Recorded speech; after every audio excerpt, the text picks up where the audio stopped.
I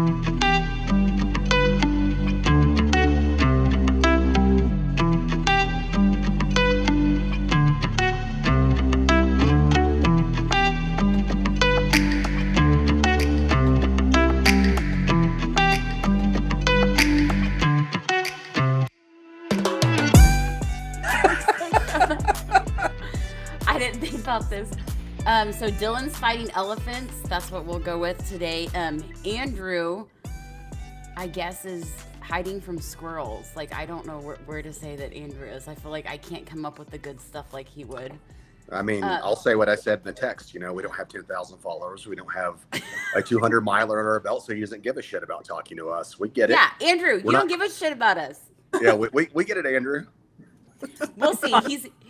He's gonna hop. He might hop on. There's a chance that he might hop on. Right now, I don't want him. I don't want him on. I say no. Kick him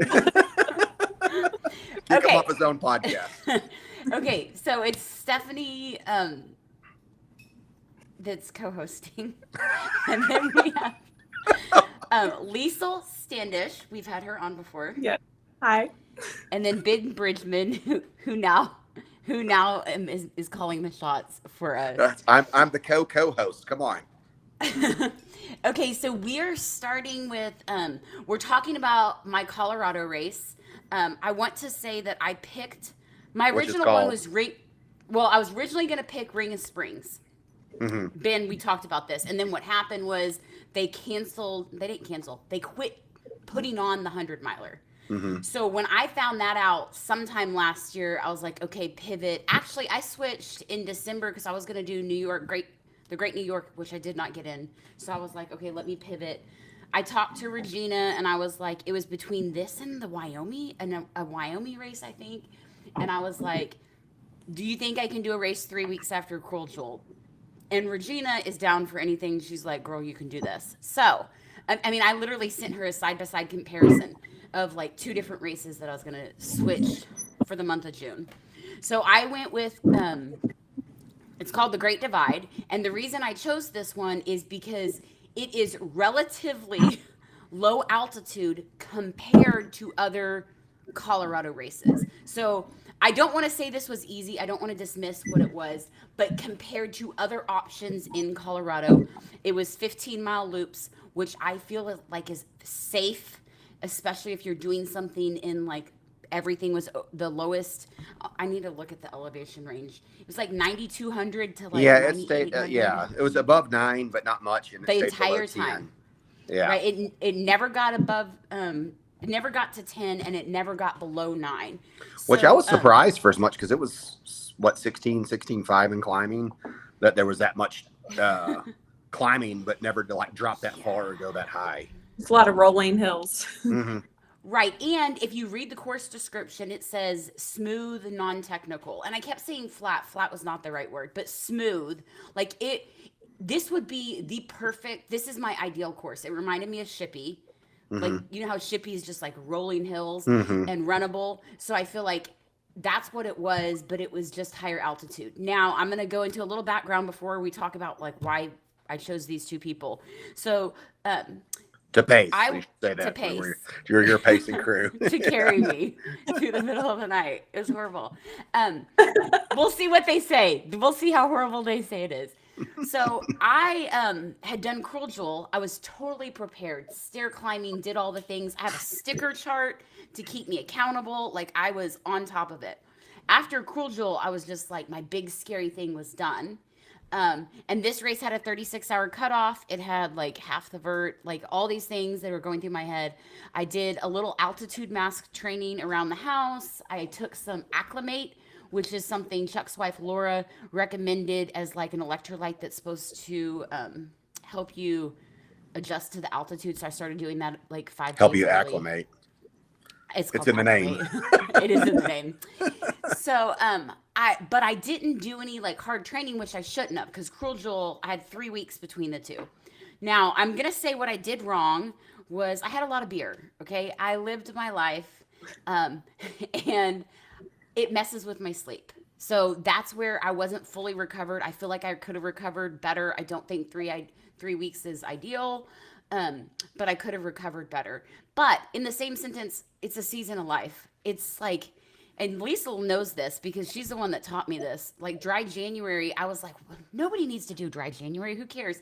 And then when you have that busy Christmas season where you're drinking for any reason, like dry January is just a reset. Just like, hey, we don't, like, you can find a reason to drink every day. I'm on summer break. I have not been working. Like, there is a social run every single night of the week. Like, I can find something to do and drink, and it's appropriate. So that's where it's like, I didn't take a season of dryness, okay? And so it messed with my sleep. So I wasn't in the best condition going in, but I was like, how bad can it be? Like, so both of y'all are, would you say Coloradians? How do Yeah, you, Coloradites. No, it's Coloradans. okay, so Liesl, you made the move to Colorado first. Tell us why you moved from Texas to Colorado. All right. Man, I guess it all started back in like 2020. We took a trip to New Mexico and we just like fell in love with the mountains. And when we got home, we were like, what are we doing in Texas? Especially back then, like Tyler was working remote full time. And that's really what started it.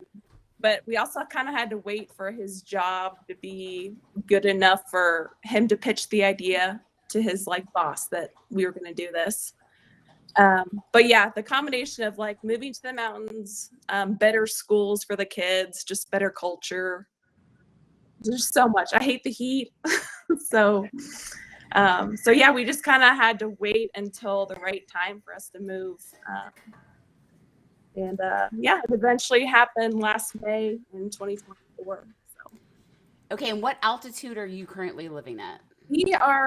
We're at 5,600 feet. And then the closest mountains are like in Boulder to get up to 8,500 feet. So yeah. Okay, Ben, what's your story about moving to Colorado? I mean, ours is somewhat similar to Liesl's in terms of like our family and stuff wanting to get out into a better place, better culture, better environment, out of the heat and all that good stuff. We were spitballing this almost since we got married, or before we got married, really. Liz's career at the time when she was in grad school, there was a good chance she might have to relocate. And then we were just trying to figure that stuff out. So that was 2020 or 2021. We were talking a little bit about possible relocation.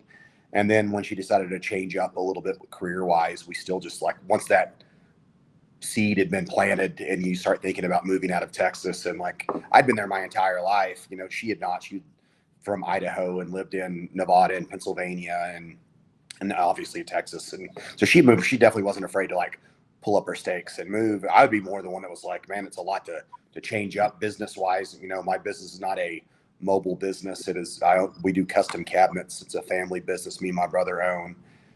Takes a large building and property and all that stuff, and the time we put in to build the business up. Anyway, it's not something you just like pick up stakes, move to somewhere else, start a whole new cabinet shop over again if you wanted to. So that was never really, I think, in my mind, something I thought I could do. It was all going to be dependent on, can Liz find something where she is the breadwinner and I do something on the side, type thing. And then when we had Harper in July of 2023, I wanted to stay at home and, take kind of maternity leave myself and be there. Paternity leave, I guess, not maternity because I'm not the mother, but I wanted to be there and be that part, changing diapers and feeding the kid and be up, just be part of, my child's early days. And then, so I was at home, I would say, for the first 6 weeks of her life, probably 5.5 of those, I stayed there and was just doing all my paperwork that I did at the shop. I was doing at home. And that's when we realized, like, somewhere in that time frame, like, this could actually, we should talk about this more. We should look at maybe where you could just find something similar to you're doing now, Liz, making the same type of money. And if I can still keep doing what I'm doing and make the same type of money, that we could pull up stakes and, find a place. So then it became like a quick, I won't get too fucking political, but I will say elections in November of last year were the final kick in the ass when we said, that's it. And within, I would say that happened on Tuesday. And by Friday, we had plans to come to Colorado and look at a few places in this area, Salida, a couple other towns, Nathrop, BV up the road and things. But I had been to Salida a few times.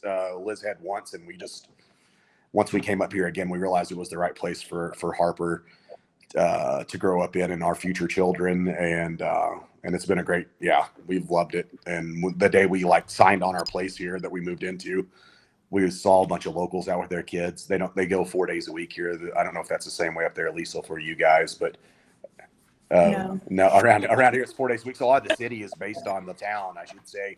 It's only 6,000 people here. Is based on you see a lot of people only work 4 days a week. And anyway, so there's a shitload of kids at the park that day. We were up here on a Friday signing our lease, and you're like, what are all these kids skipping school? What's going on? We didn't realize at the time. And then you just see them, it's such a family atmosphere, and then running out of their parents or their kids out there, and they're like, you made the best decision of your life for your kids. And so it's felt really good. But that was long story why we ended up here. What altitude are you at? We're at I think, let's see, I'm sitting right here in the second story of this townhouse at 7,241 feet is what my watch says. Okay, so y'all were discussing how my race was a little bit of good training, and y'all were hands down more acclimated than me. But oh yeah. Okay, so tell me, could you feel the 9,000 feet? Was there any difference from where you lived? Somewhat, but not at that pace that we were moving out in the back end. Because I got really the last. Have to go there. Is that really what you had to say? I mean, at my pace, you didn't. No, I mean you were. Hey, okay. Listen, I think I did that. We aren't there yet. We aren't there yet. We're just okay. Up the We'll get. But overall, Liesl, no. Did you feel the 9,000? So when we did our hike the day before, I would say I felt it, but during the race, I didn't feel it. Not because of your pace. Yeah. She just acclimated that quickly. I just acclimated really quick. Okay, I would like y'all to know that it was really hard. So here's my thing. At Crucial, Hi, Andrew. Can you hear us? Thumbs up if you can hear us. What? Hello? Can you hear us? Why are you acknowledging me? You know I'm not going to be able to respond right now. Because we said you might hop on. Are you recording already? Yes. Yes. Yes. You just killed the flow of the episode and just I can barely hear you. I'm out of car. You can't boss us around. Yeah. You're not controlled, buddy. Anyways, hi, Liesl. Okay. How you doing? Hey, Andrew. Hi, Ben. Hey, dude. Long time no talk. So just continue the episode, and I'll join in when I can here in a second. Okay. You may have to turn the echo cancellation off your. Okay, perfect. Okay, so at Cruel Jewel, the climbs were serious. Okay, so at the Great Divide, every hill I got to took me right back to Cruel Jewel, and I was like, Stephanie, this is not on that level at all. But it's every step up, I felt that I needed to go so slow. So the reason I was able to finish 9 hours faster than I did Cruel Jewel was because there was a couple of spots that may have had a mile incline, but for the most part, you would be out of the climb within a mile. So you could go really slow up the climb, and then you would get a downhill or a flat where you could shuffle faster.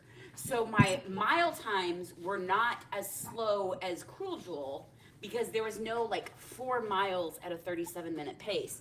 It was a quarter of that 1 mile was at a 37-minute pace going up. Well, for sure. I mean, you had half the climbing there overall. And even though I know this is a touchy subject, I don't think Cruel Jewel is that technical. This was a very, this was more runnable than Cruel Jewel. I mean, it was not borderline. Because of the steepness, but because of if I did, okay, so just to, I'm going to break down the course for you. It's 15-ish mile loops, and you do 6 of them, and then you do a modified 10.5-mile loop. So it's not even miler. It's not even a true, it's an out and back. You're going out and back one way, out and back the other. So you go clockwise, counterclockwise. So you saw everybody. Both of them can admit that we were invested in everyone's story, because you would pass them. You never felt alone because there was someone coming at you or something like that. And then there is 100K that they had a little half a mile extra, I think it was, that they added onto their 15 mile, and they did 4 loops. Okay, and then you had a 50K and a 25K Saturday morning. You had a 50K and a 25K Saturday night, and the 50K is doing 2 loops, so they're going to do one way and then the other way. And then Sunday morning, they again had a 50K and a 25K. It did not sell out, but he capped each race at 50 people, I think. So it is not a lot of people that are running, but when you add that many races in, it puts a lot of people on the course. Yeah, So, I think I got to hang out and hear some of his story, which I won't share all of that on here, but I did hear him talking about and from where we were parked at and everything down there, there's just not a lot of space on top of everything else. So he has a pretty good plan to actually bring in some money for himself to help pay for things by doing the separate races, but it also keeps that area from being overcrowded, but it also gives you 100-milers, people doing the long stuff, like you said, chance to be out there not completely by yourself, by having the traffic go both ways and have multiple races throughout, Saturday evening, Sunday morning. So you're definitely not just out there on your own the entire time. I was nervous about course marking because there's only one aid station on the course that you hit twice. So you're supposed to go to this aid station, do a loop, come back to that aid station, go a different direction home. And also, where are you going to get the extra mileage if you're doing the kilometers versus the miles? And I did not have an issue with any of the course markings during the day, okay? But at night, there was reflectors on the do not enter signs. So if you were zoned in to following the reflectors, the course marking, you would just go straight to the do not enter sign. Liesl can account to this. Yeah, they were the same color, like blue. So they were blue and they were real bright. So yeah, you're not looking into a turn to see where the reflectors are going. So we did, but after we got off course, we were careful at that. After that, we're like, okay, every time we see a reflector, we need to double check what is the reflector attached to, because it was attached to a red sign or a flag. But if you, at first glance in the middle of the night, all you see is the reflectors. But other than that, I was really impressed with not getting lost, considering how the course was. And he said the reason he did the switch directions every loop was so that you would see people, because he said that was the biggest complaint, was that the 100-milers said they didn't see anybody. So having people switch directions, if you were doing a 15-mile loop, you're not going to cross paths with anyone, because you would have to lap them by 15, or they would have to be lapping you by 15 miles. Yeah. And that's not going to happen. So, and you don't want you don't want an out and back. You know what I mean? So I had a blast. I never have good race pictures, and I had 2 really good professional race pictures out there. After the first loop, my face was hurting. I was smiling so big. And the aid stations are, the only aid station on the course is at the top of the hill. So it's you would want to get to the top of the hill, and then, but those hills are the mile, and it's don't psych yourself out, but you're going to have this 1 mile of climbing. But then even switching directions, I was I'm going to be running downhill for 3 miles. And then you see a hill and you're why did it feel like I was going uphill for 3 miles? So it was you knew the course, but in your head it was oh, this is different than. Well, the reason why it felt like that was, I think and we talked about this during the race, it felt that way because Cruel Jewel 3 weeks before, all the beer in between, 9,000 feet. I mean, you know why it felt that way. So it was, yeah. And I didn't think I felt the altitude. I just felt it was hard. And I feel that's one of those, just if you're recovering and it's your central nervous system that's recovering, and it's my legs are fine, my body's fine, but your heart rate's still off. It was one of those things. It was I can't pinpoint, my legs aren't sore. This is just hard, and it's oh, well, that's the altitude, that's the not being recovered, the things that you can't say, my ankle is what's hurting me. It was not my legs. I was a little nervous because my legs hurt worse than they did after Cool Jewel. Definitely fatigue. And then Lisa was like, "Are you sure you want to hike the next day?" I was like, "I have to, because I have to get up and down these stairs with this dog.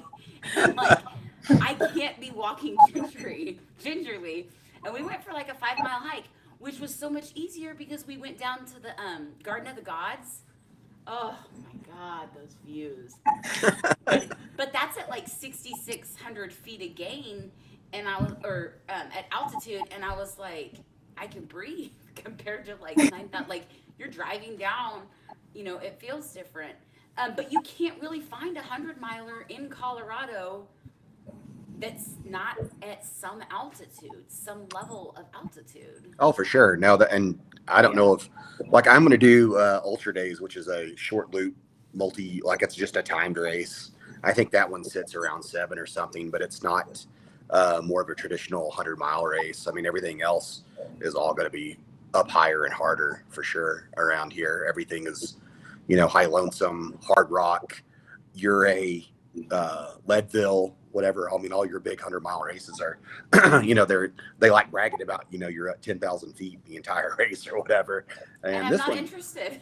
right. I mean, yeah. I think Andrew said that this wasn't that much altitude.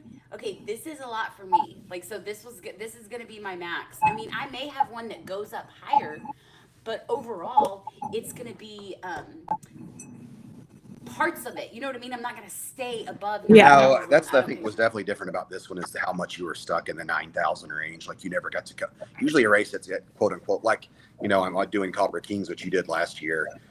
It gets up to 85 or 86, I think is what Wes has on the website, but you also get down to like 5,500 or whatever. Right. So you get to come back down. You're where you were never at that. I feel like 10,000 is a whole different ball game when you get above 10, but even 9's definitely tough. But you were just in that range the entire time, so you never get a true breather where you come down like and feel a little bit more oxygen in your lungs. Well, and okay, I want to clarify, it was not technical. So if I had to like boulder climb rocks, it would have been way different because I would have been going even slower. So that's where it's like you could hike this one in and still be okay. So and maybe that's where I took advantage of it because I was like, well, I know I have time if all shit goes wrong. Well, I mean, so I was prepared to do sub 30. I had all these times sent. I know. I was just thinking we should back up to the start because you took off. I wouldn't say like crazy fast, but I thought it was too fast. It was definitely it was too fast. line up that hill, and I was like, why are we running up this hill? Like, what is going on? Because you're in Colorado, and everybody thinks they have to run up fucking hills. It's ridiculous. And then as soon as we get out of this Congo line, I'm fucking walking. Yeah. Liesl and I were talking about this before when it was just us. Like, we're still not, natives to this area, even though we've lived here for a while now. We're not completely acclimated to, like, if you were, say, a solid mid-pack runner in Texas, which is what I feel like I definitely am, sometimes even front of the mid-pack, I fucking can't keep up with these assholes around here, especially when we're going uphill. They're flying up the hill, and I'm like, are we all out to prove, like, how big our dicks are right now, women included in this part? Because they're all just, like, basically sprinting straight up a hill, and I'm thinking, fuck y'all. I'm just hiking the entire time. I was in the Congo line, and then I got off to the side, and then I was like chatting with this lady for like the first 8 miles, 6 miles, I can't remember. And we were going up the hill, like doing, some trail therapy, and this old man comes up behind us, and he's like, "Oh, y'all are talking. You're not supposed to be talking up hills." And I'm just like, let me just tell you, I finished before that guy. He was behind me. So it's like he passed me complaining about how we're talking. I'm like, you're just upset you don't have a friend right now. Like, Yeah, I've never heard that before. Like, okay. I mean, like, tell us that we're going. I mean, I guess he wanted to pass and he didn't want to hear us or something, which is fine. So, but then after you get to that aid station, you have like a mile downhill and you're like, oh my God, living my best life. And so after I saw the course, I knew what the course was going to be like every loop. Even though if it was going in different directions, I knew that it was not going to be technical. So I had all these times set up, and I was like, I am going to fucking crush this thing. Like, this is going to happen. And I stayed on top of it pretty much. For 2 loops anyway, maybe 3. Oh no, I was on time. I want want to say I was 30 minutes late by the time I got to Liesl, but I had wanted to be 30 minutes earlier, and I wasn't accounting for breaks. But I had this whole plan in my head. And then when you got back with Liesl, instead of like 4.5 hours. I was like, fuck this shit. Let's take a nap. I was like, I do not care. And Liesl, what did you think when I said I was going to take a nap in the car with Ben? Were you? Well, I was afraid. I was like, oh, he better not let her like DNF or like just quit. Because because sleeping. She had been through the night. It had been rough. Like we were so far behind at that point. I mean, I still finished with 3.5 hours. Like I finished 3.5 hours before the cutoff, and they let someone finish it like 39 something. So they let. I don't know how much you want to break down like the course, like in terms of where you were at, your mindset throughout the race. But my very favorite part, Liesl, I don't think I told you this after the race, is we're back out on the 10.5 mile loop now. We've gone down and got Aid to come back out for the last time, and we're like 2 miles in, and she goes, "I'm just trying to figure out how I can get out of this. I don't want to do this anymore." I was like, she wanted to quit like at mile 93. Like, okay, but that is for real. I was genuinely thinking like, how. She was like, "How can I get out of this?" I'm like, "We're down this fuck. Like, number one, we're not. I said, my response was, just keep following me, and that's how you're gonna get out of this, because we're gonna continue to go forward." But in my mind, I was thinking, how the fuck do you think? Like, what is your search and rescue's gonna come get you down the bottom of this hill? Like, I don't know what your grand plan is of how you're just gonna, I don't know, roll over and die right here. I don't know. So let's talk about what my strategy was. My strategy was, I know I have these 2 people that are willing to pace me.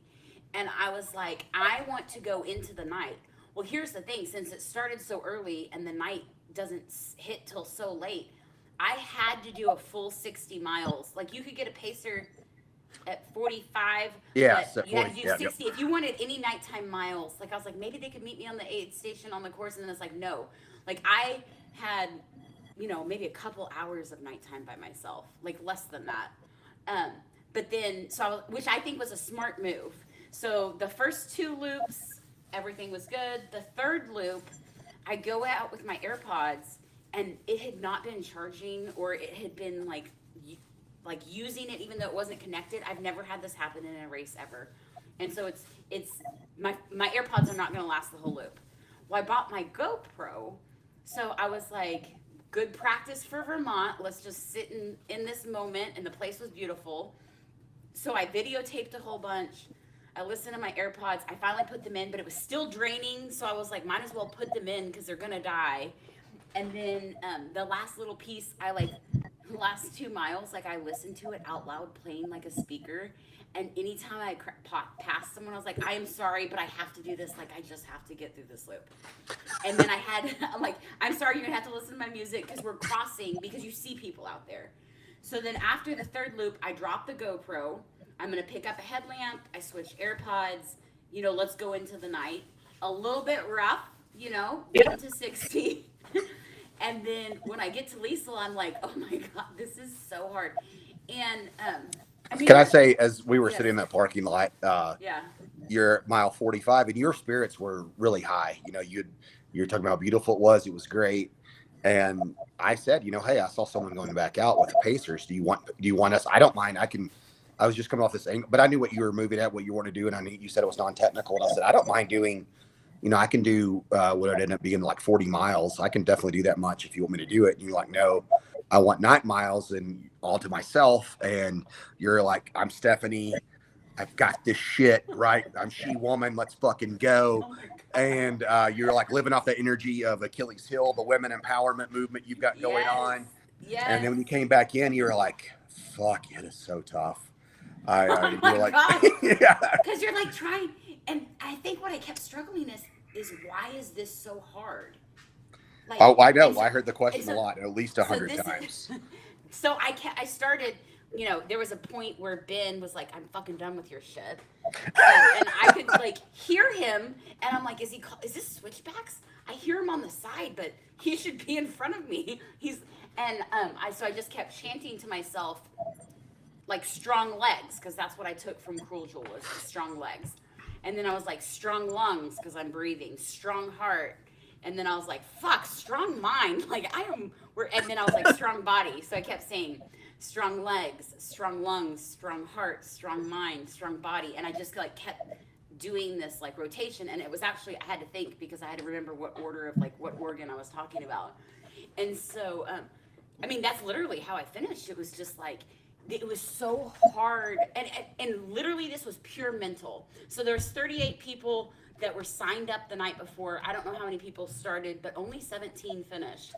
I was 6th out of 7 women, but 3 of the 4 Stephanies finished. There was 12 women signed up, and so I finished it. Like, you know what I mean? I did it. It was just all mental, and it wasn't because something physically hurt. It was because it was just not being able to breathe. And I saw so many things out of there.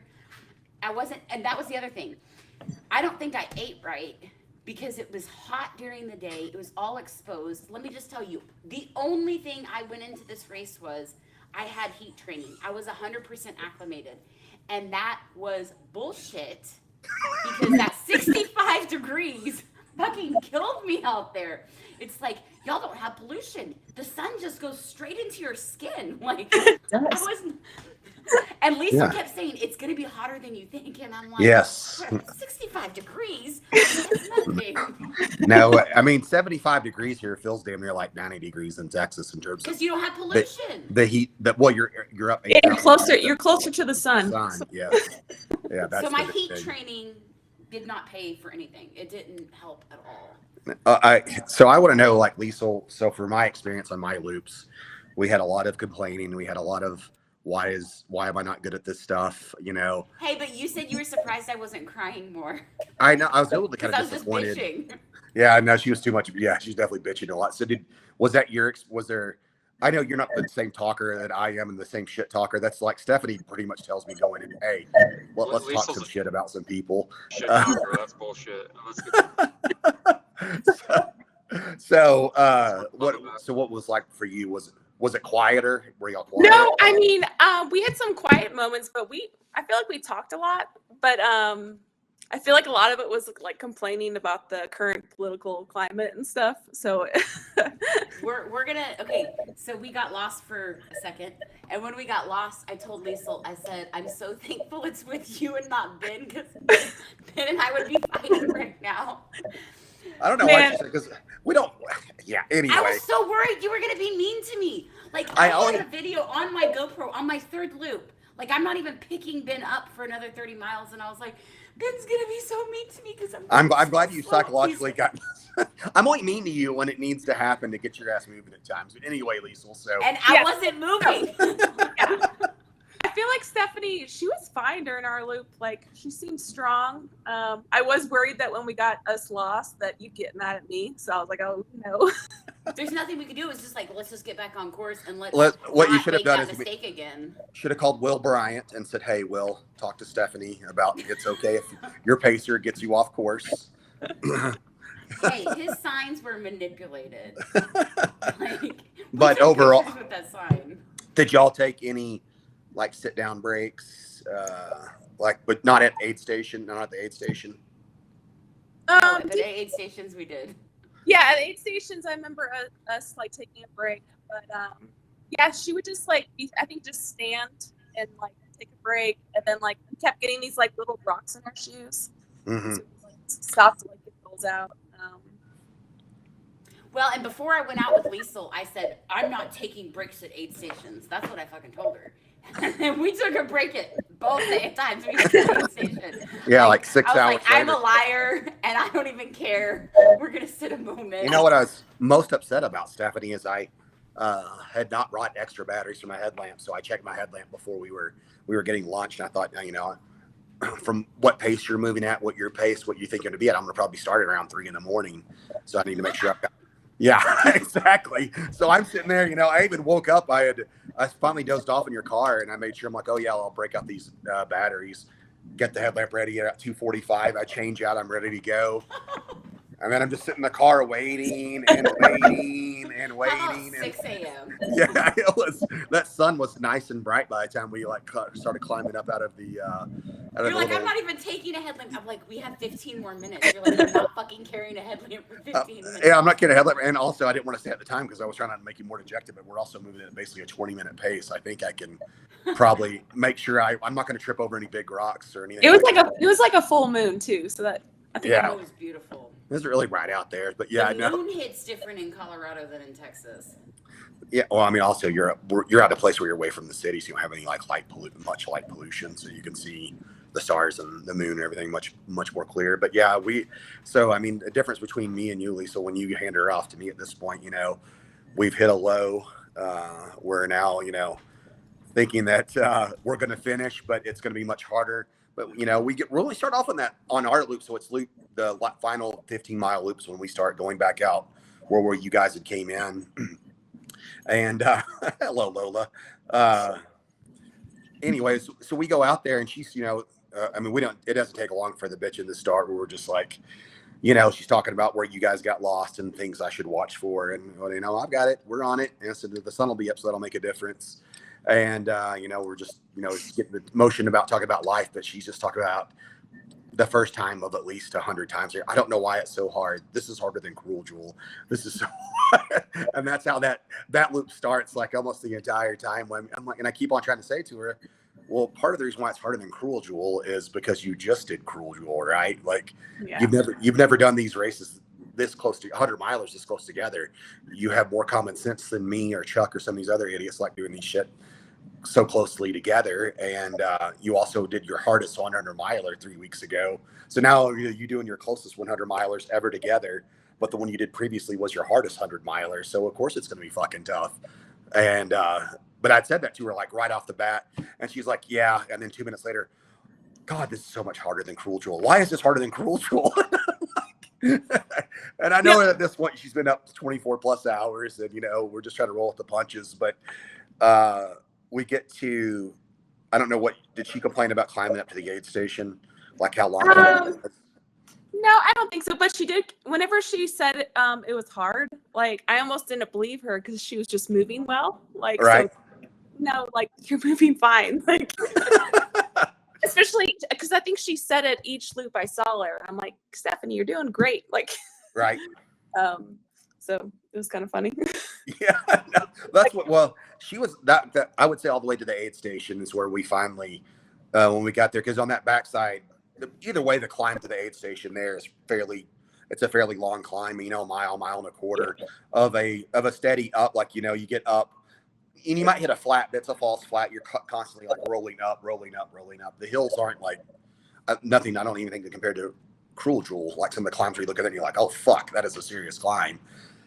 These don't have that look to it, but they do last a while in a couple spots. But when we got to there and he got to that aid station at mile roughly 8 or whatever it is, the aid station people, the volunteers there got a real kick. I brought up a couple of conversations that Stephanie, they got a lot more of Stephanie's life story than they were expecting. I promise you. We took longer breaks. Ben and I sat down. I'm telling them stories, showing them pictures of my dog on my phone. So I went from I don't break at aid stations to Liesl, where I'm like, we do break at aid stations. And then where I'm like, let's sit down and tell a story. Or 2 or 3. Okay, now we're socializing. Oh, it was full on socializing. These people were like, oh, it was 100%. They know what my dog looks like.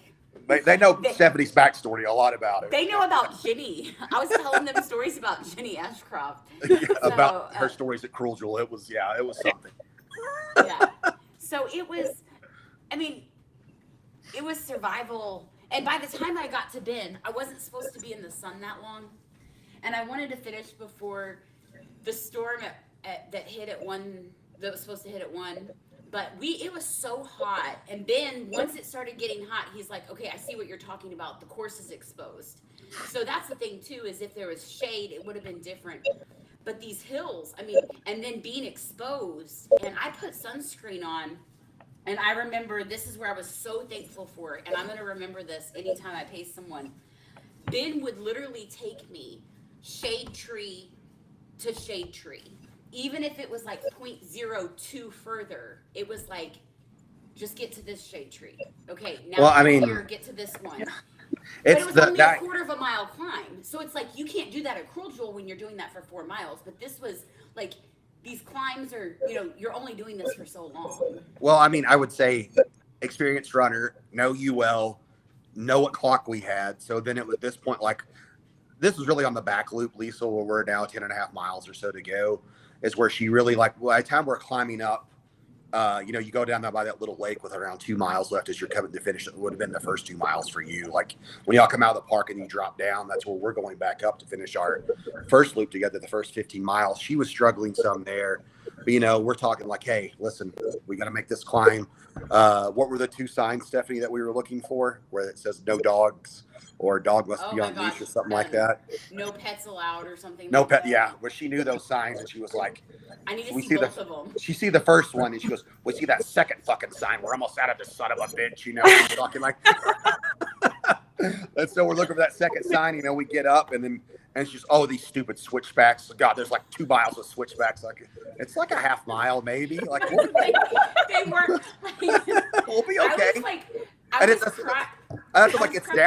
It's downhill and in the shade. I mean, we'll be all right. Yeah, but there's so many. It's so stupid. Why don't we just go right down? We're gonna climb for 3 1/4 mile, and it's like you're not climbing for 3 1/4 miles. Like you always had a reprieve. It was maybe I was traumatized from Cruel Jewel. I don't know. I think there's just a lot of fatigue, and was going into it. But we get all the way down there to the bottom. Our aid station, like I think we're only there 10 minutes at that point. Like I think you wanted to change. We had to get your hat because you knew it was getting warmer. I was looking at the clock. Like we had done that one faster than what you guys had done previously. Sunscreen. We did we stayed around, I think 5:15 maybe was the time on that loop. So what too bad. So I was thinking we still might be able to hit like 12:30, 1 o'clock. I think I even put that in DDR, which Stephanie later laughed at because it took us.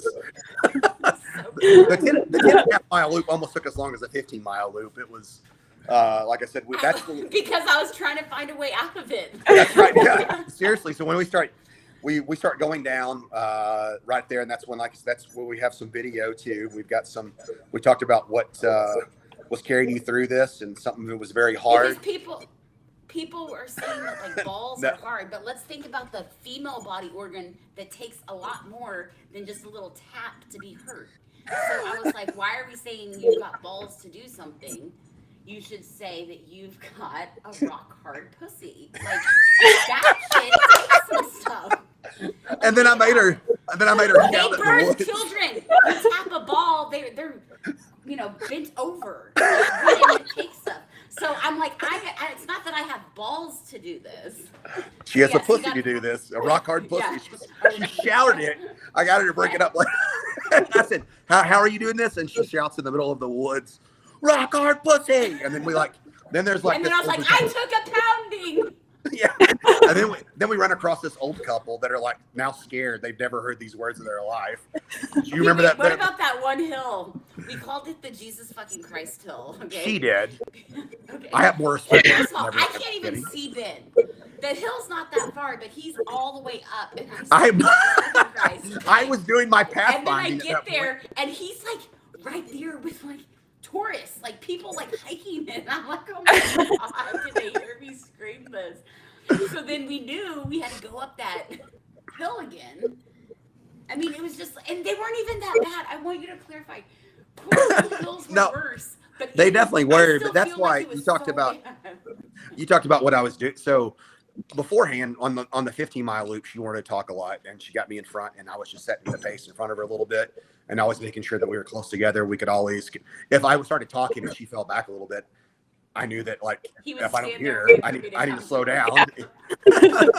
So you didn't slow down. You'd wait for me. That was good. You can't be moving. Well, that's what I was trying to do, is keep moving without being a dick about it overall. Let's go. Let's go. Come on. Yesterday about it. Come on. Let's run. I was trying to do that. I just wanted to keep you moving. But when we got that 10.5 mile loop, now we are at the lowest of lows mentally. She just did not want to do another fucking loop. And it was hotter, it was warmer and all that stuff. And that is the loop where, even though we started off with a bang with the rock hard pussy comment and stuff, that's where about a half a mile past that comment where you're like, I just want to get out of this. And so I knew we were in for a long, we had about 8.5 miles left. And I knew, so we were in for a long 8.5 miles. So, you know, I had been doing a little, like, I'll shuffle up front a little bit and see what happens, and like see if you'll move any quicker. No, that's not working, so I'll hang back with you. You know, I'm just trying all these different things. And then there was like, you know, we had a couple of, hey, I just want to take a break right here. All right, well, that's cool. Let's take a break. Okay, and then at the very end, he's like, I'm gonna run ahead and videotape you bombing it in. I was like, I said coming down. No, I said coming down the. in. No. I said coming down the hill, and you go. You realize I'm not going to bomb the downhill. I said, I'm not doing it. That's what I said. I said, no shit, Stephanie. I know you're not going to bomb the downhill. Hey, but I did. From the video, Harper may have beat me, but I did shuffle down that hill when I said You did. You did a much better than what you thought in your own mind, I think, that you were going to do coming down the hill. Because I was so glad to be done. But my mom said that on the next one, she's going to run it in like Harper did. She said she can do that. She can manage that. Your mom's the sweetest. She was messaging me, and I was messaging her throughout. But no, we got, so then it became the strategy of shade. Like, what can I do to motivate her? She hates the heat right now. She hates the sunlight. So I'm going to take you tree to tree and shade spot to shade spot. And so, I mean, we might go 15 yards sometimes. You know, if we go 30 yards, cool. But it was just like we had that much clock that we could incrementally climb these little bit of hills here and there to get her going. And then even then, we got up one section of hill. The first section where I really had done that for about half a mile, 3/4 of a mile, we'd gone tree to tree to tree. The picture I took and posted, she's like, I need a 5-minute nap here. And so she laid down and laid down there, and 4 minutes go by. And I was watching my watch and was going to make sure that she was up in 5 minutes. But she, at 4 minutes, set up on her own, said, I'm good to go. And so we started moving out again. And then she thought one place was the climb. She knew going to the aid station both ways. The aid station is kind of the high point of the course out there in the center. So you are knowing that you're getting to your break point, but to get to the break point and then go back down, you have to climb up first. And that's where that on the last one became the Jesus fucking Christ, this hill's so hard. And that's why it became the JFC hill, was because she just didn't want to go up it. And I told her you wanted to go up it. You wanted it to be at that spot. So you were that. You wanted to get to the aid station. But you then just want to have to make the climb to get there. I don't want to, Yes. Yeah. So we come out from that bottom, and as I told you, I looked back, I said, this is it. You know, this is where we're going to start climbing up. And you're like, I think that first little section's really not that steep. You're like, it's not near as bad as I remember. And so we climb up and we get out a little bit, and it flattens out a little false flat. And then we make a little bit around the bend, and it goes up, and there's a quick couple of switchbacks. And that's where I was so far in front of you. I bet it was 25 yards in front of you at the most, as I was trying to scout out how bad the hill was going to be for you. And that's when you went, we got to climb up that fucking thing. And then we get out there and we get around that spot where I took the picture where you can almost see the peak of Pikes Peak. It's kind of covered from the range, that one spot. But we come around and you're like, it's so far away. And I'm like, I can see the parking where they parked right there. That means that we're just around this bend, and then that aid station's right there. And you go, no, it wasn't that far before. It wasn't that far before. And I'm like, and then you saw that little bit of a hill, and it was all sunshine around that bend and that little hill. And you were just like, yeah, the look you just had right now where you just shook your head in disbelief. That's what you did on the course. You're just like, why would they go this far, which is like 200 yards maybe, of exposed trail with a 1% incline for 10 yards? Why would it be? It was just almost heartbreaking at that point for you to like even see a hill. But we get the aid station, and I think your lively attitude when you come in talking brightens their afternoon. Like you're almost picking them up because you're shit talking and full of piss and vinegar, like, and ready to get out. The whole time. Yeah, they're like, man, look at her spirit. She's in the best mood ever for like, 95 miles. It's like out there. But then we leave, and that's a fairly long down and flat section right there when we leave, like for 3.5 or so miles till we're getting back to that like mile and a half climb up and then down in the to the parking lot. And at this point, I could see the clouds rolling in, and I knew that storm was supposed to be there around 1:30 or 2. So I'm doing the best of not saying shit about the storm because I don't want to put any bad juju out there. I And make her had no think idea. negative thoughts, but I forgot completely. I thought I was going to be done by But this is where I was somewhat dropping her as a pacer. I'm like, I'm going to push out in front and see if she'll like fucking come on, Stephanie. We can do. I was pushing as hard as I could. We can do a sub 20-minute mile. 15-minute mile. I'm like, man, let's go. But I never said let's go to her. I was just hoping me being out in front would like pull you along. And I'm watching those clouds just build up and turn kind of black looking behind us, thinking, we're going to get fucking hit. We're definitely going to get poured on here. And is Liesl going to be right, or we're going to get hit with hail? And it rained. Sure shit, it started raining. When it rains, it's cold. Like, it's only 65 degrees. So I've been dying of, like, exposure. And then when it starts raining, you were freezing.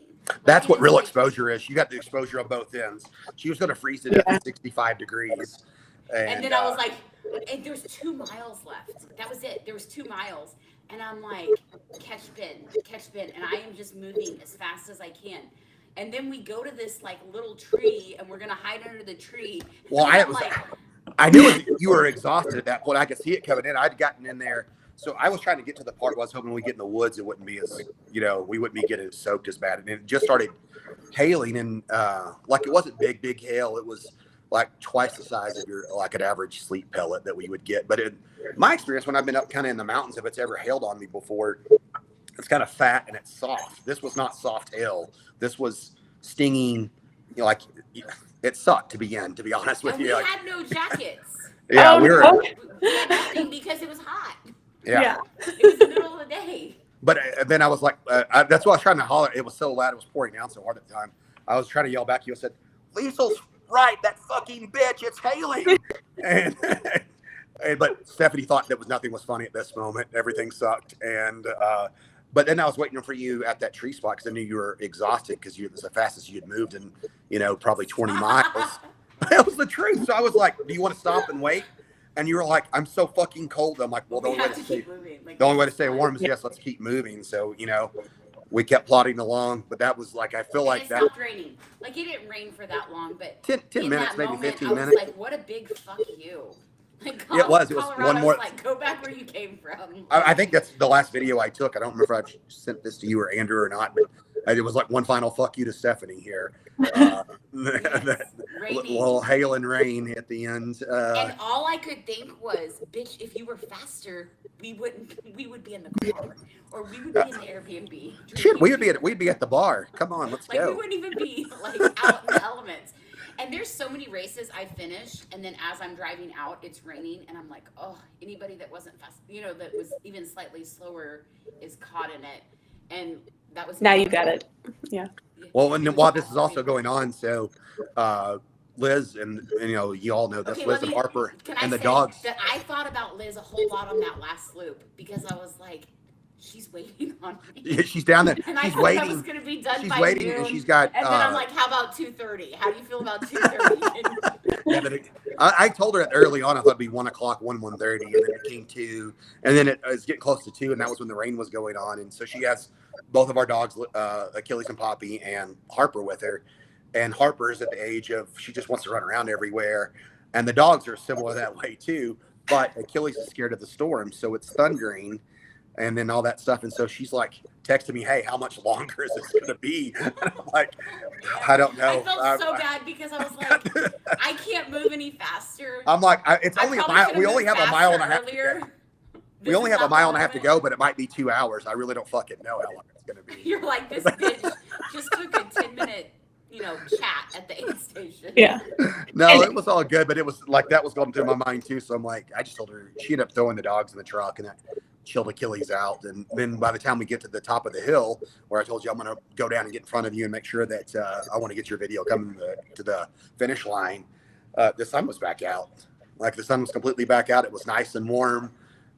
You could even tell that we'd been in the rain. And then this, as she says, this bitch that had been shuffling along and barely moving, she gets that downhill and she finally is able to kind of get that little bit of a shuffle run going down the hill. And we get there, and I would say the one thing I didn't really like about that race myself, just looking at it, is they had shit. They were tearing everything down. It was very. Yeah. I didn't even notice. Like I was so excited to be done, I didn't even notice. Like it was a very kind of, I've been there myself where you go through and you're like, you finish and we're like, hey, cool, good job to like 2-3 people that are there. But I thought, yeah, it was kind of like, man, you wait till you have a 36-hour race on, in my opinion, it should stay open. And you should try to make every finisher feel like their first place, especially when you do a 100-miler, like when you do long of an ultra. Well, they let someone finish at almost Yeah, 3 hours. And the Yeah, I time mean, was I'm not saying 36. anything else about the race, good or bad. You know, I just think that part you should make sure you're. Yeah, that seems really early too. You know. Yeah, especially. 32 and a half. Yeah, Yeah. it wasn't like at 35, 55 they were tearing stuff down. It was 32 and a half hours, and they already had stuff tore down. I mean, But here's the deal: it's not an aid station anymore. At that point, everybody's on the course. Yeah, but it's still like because they were busy putting all that shit up, they weren't celebrating their runners coming in. Their customers, like you were their customer, you're their client. Okay, You know, so can we you talk should about be. this for a second? But you didn't notice, so I mean, it's I because didn't. you had runner brain at that point. So this is what I like about when you go to other states, other race companies do things completely different.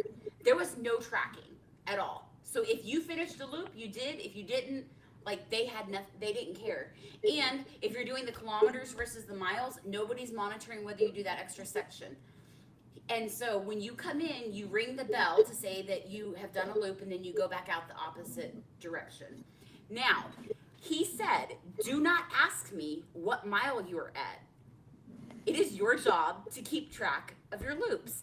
And I love that because it was just basically a grassroots. I got a Boca hat. So it's like, you know what I mean? Like you can decide what you spend money on. I'm not saying that you should do non-timed courses. I'm saying it is refreshing to see that other places are just like, this is not where our focus is. Can you finish? And then when I was done and I was driving back to the Airbnb, I was like, did anybody write down my time? Like, how do they know I finished? I don't know what they did on that part. I mean, but that's They how. did. Somebody. I was gonna say that's how that's how. Yeah, I mean, there's a lot of 100-mile races that don't have trackers, and you just cross the finish line, and I don't know who's in charge of writing it down, but they do. So Yeah, they had a tablet out that they were keeping track of. that's true. They were like they didn't know, even though they didn't have like live tracking. I forgot about that because remember that. I don't think they kept track of loops. They only kept No, track they of would- finishes. No, they were keeping. I think they were keeping track of loops. They were because there was like Oh, a were 12. they?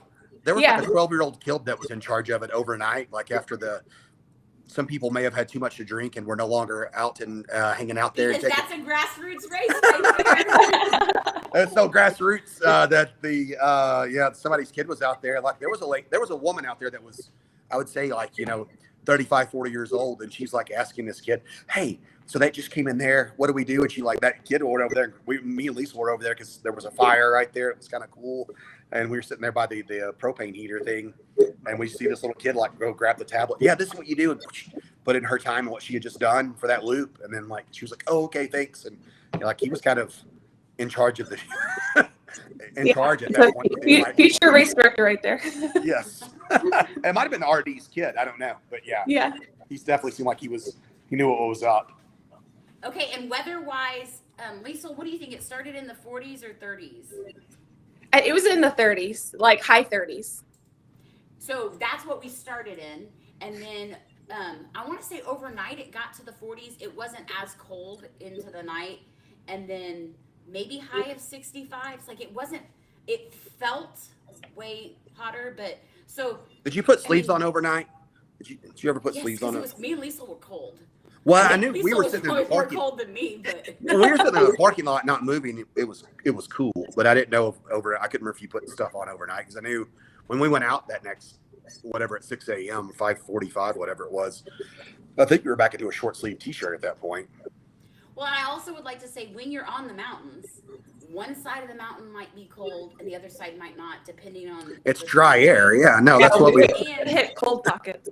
Yes, Yeah. and when you go lower, you get colder. So it's like, which I feel like any mountain race, you have to bring layers. They make you bring layers. They didn't make me bring layers because it's 50-mile loops, but most mountain race make you bring layers because you don't know what you're gonna. Yeah, you have encounter. mandatory gear. Yep, for sure. Yeah.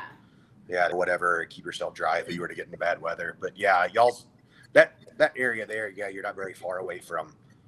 Like you could you could get out of there pretty easily from all different spots, and not be very far. Even though you're on a 15-mile loop, I don't think you're ever more than like 2 or 3 miles from a road Like you could always pop out somewhere if you were Right. So I want to in brush clarify, shape. that's what makes this Colorado race mild or more entry level compared to other. Like all Colorado races are going to be hard.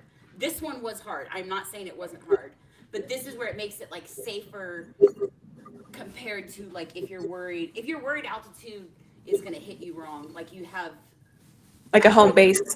yeah, And a it fairly would've been generous saved clock. easier. I mean, Yeah. that's a 36-hour clock's pretty generous for that race, And not too. because the course was hard. And I don't even think that you have to have a 36-hour because of altitude. I mean, and like I said on my Cool Jewel episode, I want to get to where I'm doing like 20,000 plus in 36 hours.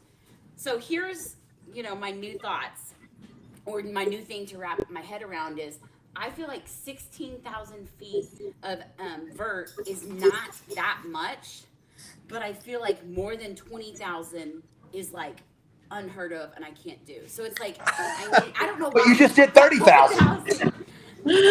I don't know why that 4,000 makes me feel like it's, now like next level.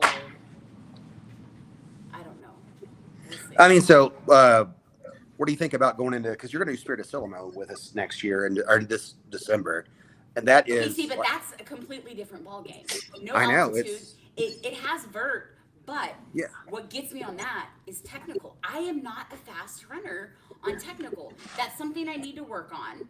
But As I I've told just you. enjoy running slow so much. You know what you need to work on. I've told you this since I've known you is your fucking hike. Your hike in between when you're not running. You need your hike to be your almost On your slow, technical. comfortable run. You have a good enough stride that you can hike. You just don't work on it. You always want to run when you're working out instead of hiking. You got to I practice want to that be bitch. shuffling. I want to do a little. Yeah, you got to practice that bitch because if you did that, in between those technical spots, you could move faster. At Silamo, but that's a what is it, 34-hour cutoff or 32-hour? It's a tight window 34. for that much climbing and that technical. What's the vert on that one? I can't. I think it's I want to say like 17. 15 or 16,000. Is it Okay. 16? it's Something not- like it's not great. It's below 20. It's under 20. It's under my Yeah. like scary Yeah. mark. Yeah. Arkansas can be rugged. Yes, and this is more Silamo's more It's rugged the than rugged Lovett. part. Lovett's Yeah, got it's- some real rugged. Like, I mean, what's his face? Bronco Billy, who finished up, set the course record of the new layout of Lovett this past year, and he did it in sub 20 hours. But he said that's a tough son of a bitch. And even the speed goat, what's his name? What's his name? Carl Meltzer. Yeah, he said like when he did it the first time he did Lovett, he had previously had the course record. Said that's a tough course. That's a hiker's course, and I think Spirit of Silamo is tougher than that. But anyway, I was just like trying to get in your head to see what you're thinking about because it's a combination of both, like getting that more technical, the trail, but Okay, with the so- climbing and a semi-tough clock. This is going to lead into the can't let go. So I'm going to start with my can't let it go. Aren't the guests supposed to go first? No, I'm going first. No. I am the guest. Y'all are interviewing me. It's my race. I feel like you interview yourself, but go ahead. Okay, so I am struggling with not being fast. But here's the problem. I'm on summer break. I like to sleep in. My dog likes to sleep in. We are in a sleep in all day. So one, she struggles. She's learning how to run, and it's too hot.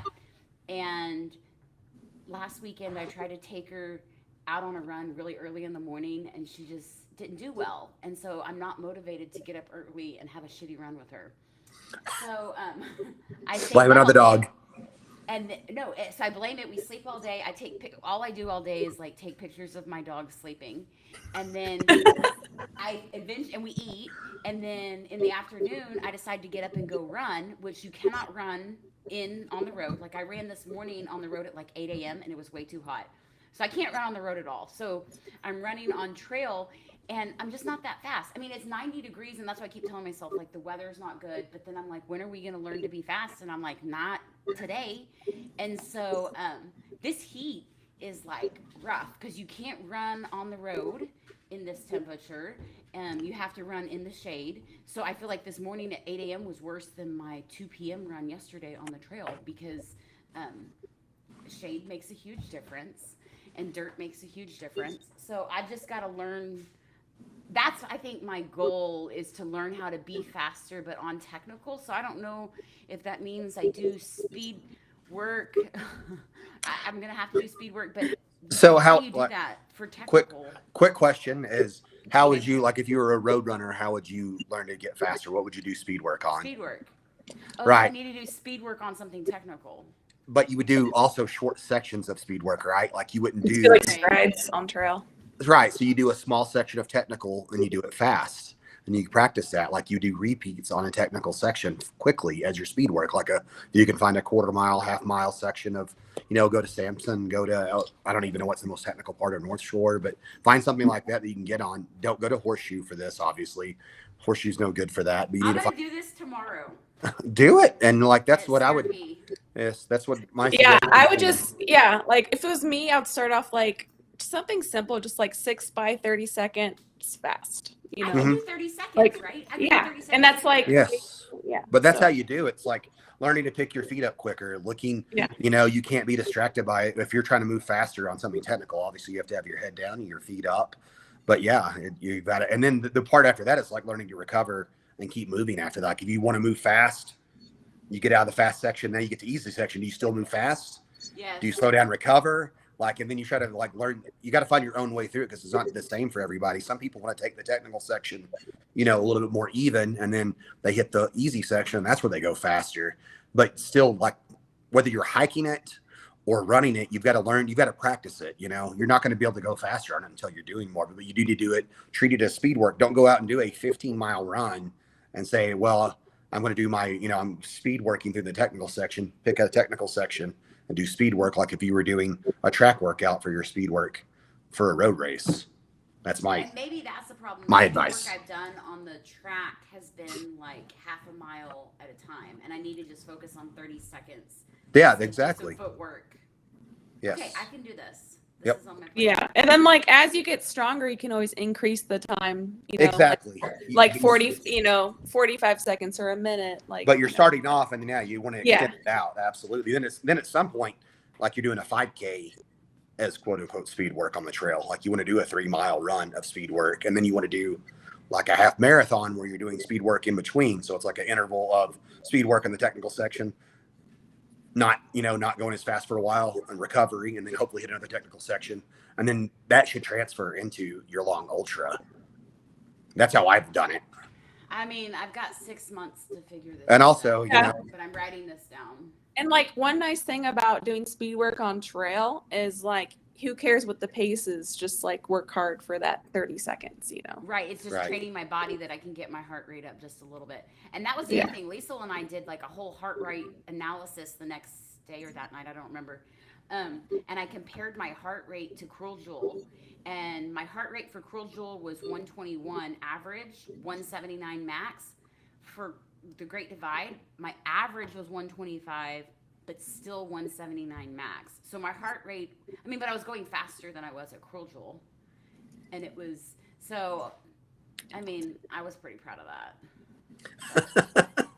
We'll get Yeah, I think you did great, like Aw, for a thank race you. at altitude. So I was embarrassed to be by you most of the time. That's why I kept on getting in front of you. Hey, well, I I'm would gonna say- do another one at altitude. The you one thing stay I would say above about that the race whole too time. is that was a badass buckle. That was a really sweet buckle. I thought that buckle was really pretty. It makes me want to do the race. Okay, so Liesl, what's your can't let it go while I go get my buckle because we are recording so I can show my video. yeah, sure. I guess my can't let it go is I'm doing the Never Summer 100K next month. End of July, yeah, right. Yes. So I feel a little underprepared for this one, which is like not always what I like to do, but maybe my legs will be a little more rested this time. And and that then has also, altitude, like crazy altitude. Yes. Worse than It's mine. very tough. Regina and Kathleen have done that one. They did it a couple years ago together. And I know Garen Hill, so I'm not trying to scare you with this, Liesl, but he claims, Garen's done Uray. yeah. He's done a lot of tough races. And he said the first 3 miles of Never Summer were the 3 toughest miles of any race he's ever done. He Yeah. was on our Yeah. he No, was it's on been- our it's podcast. Come- When he was on our podcast talking about Uray, he said Never Summer had the harder done so far. So Yep. Okay, but y'all are saying this coming from Liesl, who would not do an easy first 100. She's like, I don't want a flat one. Like, I want a challenge. So this is She not did surprising fucking that she Zion has as her signed up first to this. 100, man. That's a crazy. Right. Same. It's like, Same go big or Z's. go home. Zion was my first 100 Yeah. too. It's an interesting Just first 9 years 100, before. I'll tell you that much. Like it is. Yeah, I'm definitely prepared to be out there all day, all night. So. Yeah. Well, So you're so excited for it though, overall, Liesl? Yeah. Kathleen and Regina struggled mightily during that race, but they both also just don't do well at altitude, it seems like, especially Regina, who, like, she's not going to listen to this, but she basically will, like, shit her pants the second she lands in altitude off the plane. So she doesn't do as well. But, yeah, that race is pretty rough, but I will say it's the most beautiful thing I've seen, and crewing it was awesome. If your husband's going, though, just be aware if he sees you at the halfway point, that is a killer hike, especially with a bunch of kids. I don't know if he's coming or not, but Yeah, undecided. I saw. No. I think this would be cool. I'll have to text Tyler because I'm pretty sure I'm going to go because I had told Chuck I was going to help him. He's doing it this year. So I at least want to go out He's there and doing crew. Never Summer. Uh-huh. I should know that. Yeah, and also Jake from Shippy is doing it as well. You know, the race director from Shippy, and his dad, your boyfriend. Yes. One of your Can you clarify gentlemen that? callers. What's that? Wait, can you stop that? That's not even funny. What are you talking? You're the one that told me. I thought it was a known thing. Oh my It God. is a known thing. I've known of it He's like my since grandpa. the moment you said Can it. we So not? I'm friends with him. it's okay. There's nothing Oh. wrong. Friends. Okay. All right. I thought he was a gentleman caller. Excuse me. I saw him at Cruel Jewel. Yeah. Jake, I saw at Cruel Jewel at the halfway mark, but his dad, Jeff, I saw him like before the race. Right on. Okay, I can't believe you just said that. Then what is your can't let it go? My can't let it go is I have Copper Kings next weekend, which I'll see you there, right, Stephanie? Andrew, you going up there? No, sir. My job won't let me do anything fun for the next 6 months. So, but Does that mean Mammoth's out? Does that mean Our- Mammoth's out for you? I could probably make that work. I'm still debating because I don't know how to run at the moment. I'm technically retired at the moment, so we'll see. But I seem to want to ship, and my heart rate goes to like 180, and then I just stop running. So like, I don't know what's Maybe going on. that's Okay. because of you talking about Regina. Well, anyway, Yeah. I have Copper Kings next week, which I'm looking forward to seeing. I know there's a decent amount of Texans going to be up there, but that Monday we live in a townhouse, which was like just to get here to get it selected. We decided to move. We jumped on this place, and it's a 3-story, and Harper's hard to keep up with in here. And we have a newborn due in September, and we wanted to get moved beforehand. We want to get to like a single story in a place with a yard and things like that. We found something, and the move-in date is the Monday after Copper King. So I'm going to run 100 Oh miles. my God! Yeah, Do you know how stressful moving is? I know. Liz. That's why I can't let it go, Stephanie. What Oh the my fuck? It's a good God. recovery activity. All right. So yes, Very good recovery. With a pregnant wife. I will be doing 99% of it myself. Yeah, I mean, Okay, luckily, you better. Yeah, go ahead. Say that again. and I'll be doing a lot of it by myself. Luckily, yesterday, I took and met my mom and one of her friends and handed off Harper. That was already going to happen anyway. It just ended up working out very well time-wise that she wanted to take her there. My mom and a group of her friends go down to Galveston every summer. And anyway, she wanted to take her granddaughter. And I said, cool. Liz and I were both cool with it. And then it just all worked out. I'm like, hey, you need to keep her a few more days because we're moving. And so she won't be underneath our feet as we're trying to move stuff around, but it's still going to be quite the task to come back from Copper Kings and turn around and move. So You know what? Good times. After Copper Kings, I mean, I did take it rather slow. I felt really good afterwards. I mean that Like, it's only got but 14. If you're gonna go faster, then I'm not going to go terribly because I'm coming off this ankle injury. Like after having this fractured ankle, I haven't been able to push a pace at all. So I know I'll be hiking a lot of it and shuffle run, but I feel like I can, keep it around between 30 and 32, which would be ideal. So we can get on the road because it's about 13 and a half hours from Butte back to here. So we'll probably, hang out for a little bit. Oh my after. God! And you have a drive. Okay.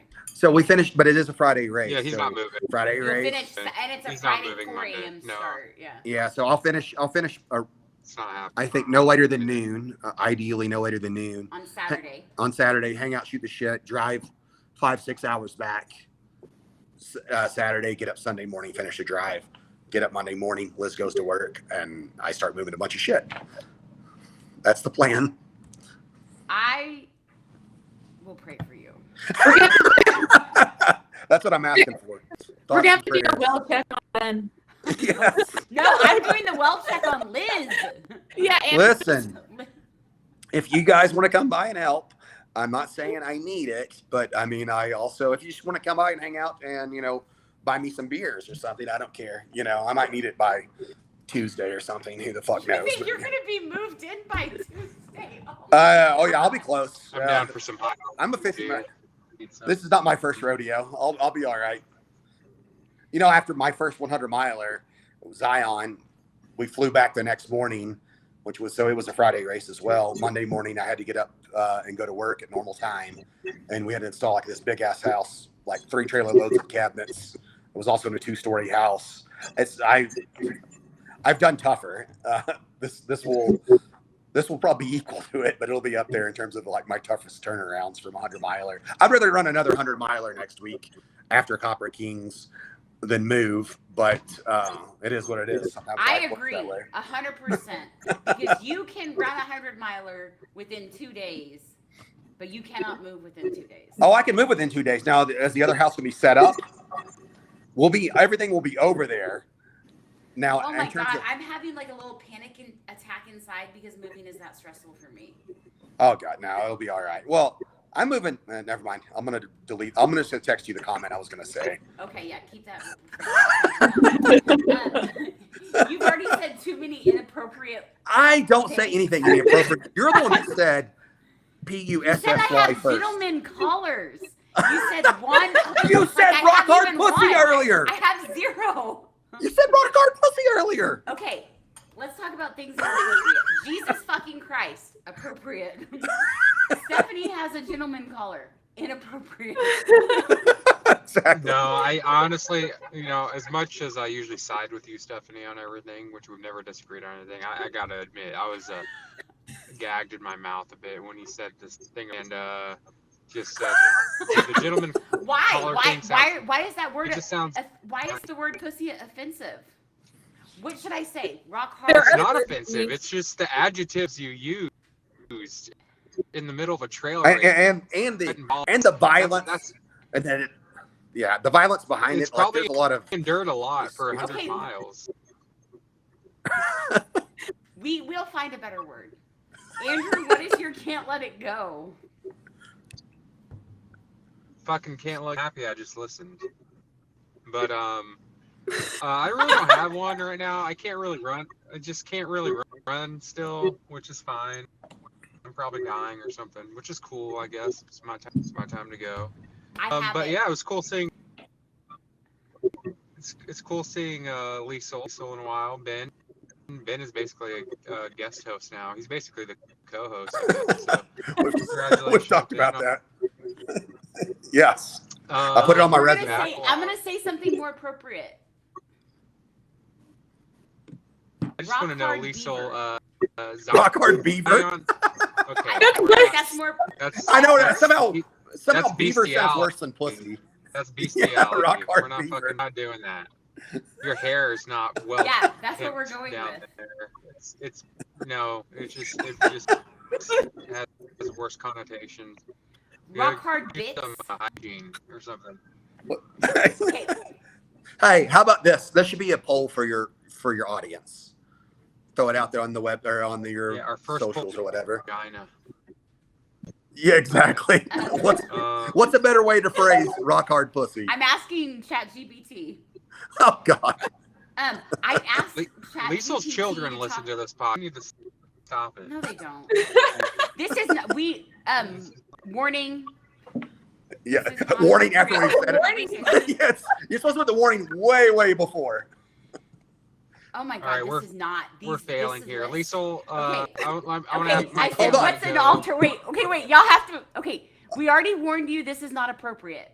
Alternative phrase for rock hard pussy: dripping wet, soaked and throbbing, tight and aching, deliciously swollen. Like none of those. You missed the message. Okay, it did not get it. Okay. Are you on Pornhub right now? What is? Do you have No, a that VPN? is That Chat shit's banned GPT. in Texas. Oh We my don't have God. that. We're not allowed to. I have love access. using AI. Okay, this is why it's blocked though. Like as a teacher, it's blocked for students. So I said, talk dirty to me, Chat GPT. And listen to this. Tell me this does not get you good. Baby, imagine this. Women with full autonomy, dripping in power, not asking for permission for anything. Equal pay? Oh, that's just foreplay. We're talking boardroom domination. Legislating with a stare that melts the patriarchy. Reclaiming every space once denied like it's our birthright because it is. And I was like, damn. So Hey. sometimes Chat GPT. I'm going to send that to my brother. So when next time he's talking to you, that's what he'll say. Make me a sandwich. This, Put on that fanny pack. this episode really fucking crash landed, didn't it? Yeah, I mean, if you're not here to, You yeah, have to tell Dylan to put a warning on this one. I do feel like we're gonna put it in writing on this one. NC-17. About This one your is not just appropriate. we can't associate your own episode that you just did with you because of everything you said. You can't. Just on Facebook. I can own it on Nobody Instagram, can- but just not on Facebook. No, just for job security sakes. It may be the summer, but you're the winner or whatever. So let's end with look how pretty this buckle is. Hey, Andrew never say his never let it Yeah, go. Andrew. He said whatever this was, and look how big that Cruel Jewel one is that I haven't got to show. About any of those buckles, Stephanie. Like they're just still I don't care. on the vagina. I'm happy. It's over, man. With The my moment's gone. rock hard beaver. No, just please trim it. It's like you walk too close to an electric lamp Did and you say everything. just- trim it? Trim it, Andrew. Wrong, So, you know. I want to know. Yeah. I want to know how was Zion and how was the recovery and what's your next 100? That's my count. There you go. Okay, so Zion was good, but a lot of things went wrong, so it didn't go how I thought it'd go. What better than mine? You didn't break an ankle. Well, yeah, it's true. So I got really bad blisters at mile 30, and I didn't get them treated until mile 70. And so I feel like I just walked most of it. And then I felt like I think my next 100, it's definitely not gonna have a bunch of cliffs because you can't zone out on that trail. Flying monkey was unless you want to bullshit, die. wasn't it? Yeah, if I didn't have somebody there who could toss me the rope, I could not reach the rope. So there was a guy I was with who actually helped me get the rope. He went down and then tossed me the rope. I wouldn't have been able to get down that. So at least when I was down that, I threw the rope over for the next person to where That's they where could I reach slipped it. and hurt my hip. Was Yeah, because of that it was. rope. If you fall, it's bad. But yeah, and then also, so yeah, it ended up being a lot of walking. And then if Tyler wasn't with me on Guacamole, I probably would still be lost out there. It was very confusing. It's a bunch of slick rock. Yeah, you're top of those mesas. That stuff. Yeah, just the flagging just I felt like I was going in circles the whole time. Everyone was getting lost and everyone was going each direction. And, I had both maps open and I remember guiding Jester. Yeah. The guy with the most hundreds in the world. Eddington, just a water Eddinghausen, or whatever his name is. Yeah, Ed Yeah. Eddinghausen. Yeah, and so he has no phone. He has nothing but a Jester costume and a bicycle water bottle for the undercarriage for the carriage. And so I guided him and I took him out of it. And then at the end, I'm just I'm done. I'm gonna drop this race now. So that's never will do Zion again. I feel like they changed the course every fucking So No, yeah, they do. Yeah, but yeah, so I'm on the wait list for Run You know- Rabbit Run. So we'll see about that. If you don't get in there, is there something else awesome. you'll do? Thank you. This Steph- is, I Thank was you. It was on muted. great. I was saying, this is what I was saying, that Liesl doesn't go small. Like, Run Rabbit Run? What the fuck? It has a That's just an 36-hour easy cutoff. breezy That means trail. nothing! I don't care. I talked to Wait, some did you guy. sign up for the hair or tortoise? That's what we need to know. Oh yeah, no, definitely the tortoise. Yeah. No. Most of us, like, I don't even know. I was gonna try to say Like- maybe if Nick Pedersen could sign up for the hair, but most of us are going to be the tortoise in that group in that fucking race. Yeah. But yeah, I think it is cool I think that race has like prize money, which a lot of ultras don't have prize money for. Yeah, I think they do. And that's how they bring out the elites out there. Yeah. Well, thank y'all for coming on. Thank you mostly for sharing this experience, whether you had miserable times or fun times. Hopefully we enjoyed our hikes before and after, Liesl. Yeah, it was very. I was gonna say, I think Lisa and all had a fun time. It was you that was miserable. We were good to go. I don't know what you're talking about. I felt strong the whole time. Exactly. My whole chant. I'm telling you, like the last mile and a half, I just chanted strong legs, strong lungs, strong heart, strong mind, strong body. And then cried. Yeah. Well, and I didn't eat enough, and then but Hey, we're supposed to be stopping. It's over and done. So Yeah, yes, it's done. Just like this episode. Happy ending. All right. Happy Thank you for endings. joining. Let's get don't forget to rate and review, but don't base off of this one episode because we really It's not missed the appropriate. landing there. And I'm Oh happy no, that no, wasn't this on one's the one that camera you for should rate. This episode. is gonna be So- the best episode ever. rated E for everyone. Rock hard beaver.